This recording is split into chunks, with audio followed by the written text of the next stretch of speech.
Read the name of the letter. हुर्फ के नाम पढ़ो. H. H for hen. Hen. Lion. L for Lion. R for Rose. very good. S for Sun. very good, Sobia.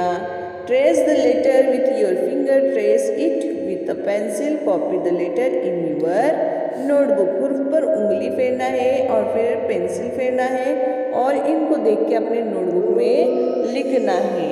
For example ये H है, उसके बाद I,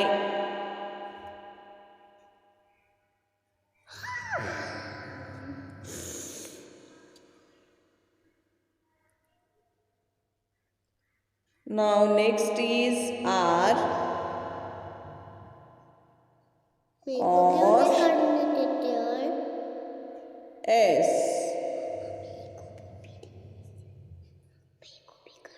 Draw the letter in the air. Draw it with a finger on the back of your friends. आपके friends के पीठ पर उंगली से ये लेटर्स को क्या करना है, हमको ड्रॉ करना है और एयर में भी इस तरह से हमको ड्रॉ करना है. ठीक है प्यारे बच्चों, अगली वीडियो के लिए हमारे चैनल पे बने रहिए.